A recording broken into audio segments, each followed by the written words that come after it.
السلام عليكم ورحمة الله وبركاته. كي دايرين؟ نتمنى يلقاكم هاد الفيديو بخير وعلى خير ومبارك عواشركم يدخل عليكم بالصحة والسلامة ان شاء الله.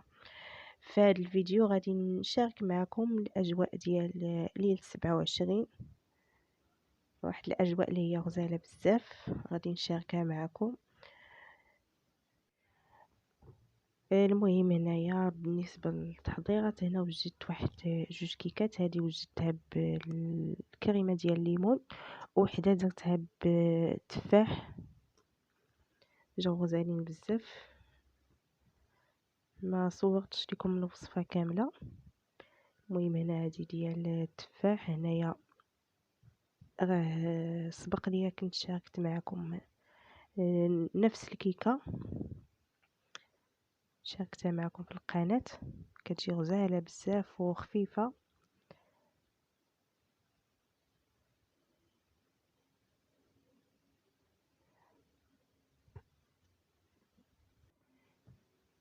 المهم هاد الكيكات غادي نحطهم هكا في الطبله. كما كتعرفوا هكا في ليله 27 كنلبسوا هكا الوليدات اللباس تقليدي. انا كنت لبست وليدات اختي الله يخليهم ليها. المهم غادي نحط هاد جوج حليوات هكا في الطبله مع العصير. كما كتشوفوا الحلوه كيف كتجي من بعد ما طابط، كتجي غزاله بزاف. وهذيك ديال الليمون حتى هي غادي نوجد واحد الصلصه ديال الليمون. راه كلشي هاد الوصفات راه سبق ليا شاركتهم معكم في القناه. المهم هنا هذيك الكريمه ديال الليمون من بعد ما غادي نوجدها غادي نزين بها الوجه ديال الكيك، وغادي نخلي الكيك باش كيبرد. وهنايا هاد الكيك ديال التفاح من بعد ما طاب دهنت هكا الفوق ديالو بواحد شويه ديال العسل. وها هما الكيكات ديالي واجدين.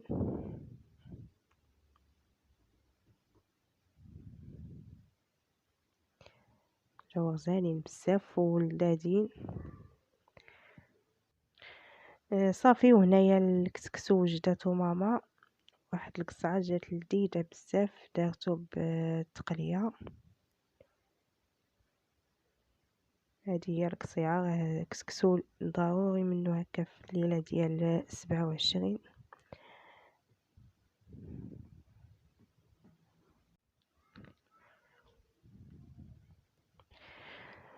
صافي. وهنايا وجدت اللبسات اللي غادي نلبس لبنت اختي. هنا عندي اللبسه ديال الشلحه، وعندي واحد الخفيطين،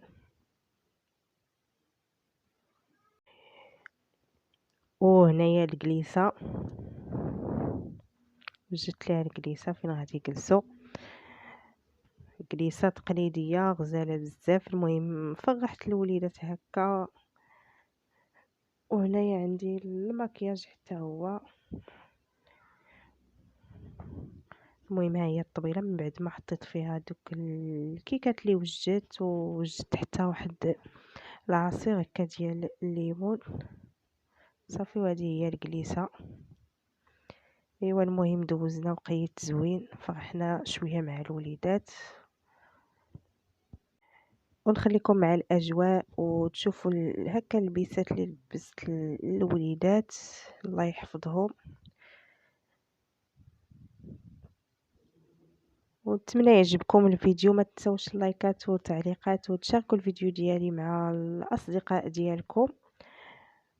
ونخليكم مع الفيديو، فرجة ممتعة. ونتلاقاكم فيديو اخر ان شاء الله. وما تنسوش تكملوا الفيديو حتى الاخر.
Thank you.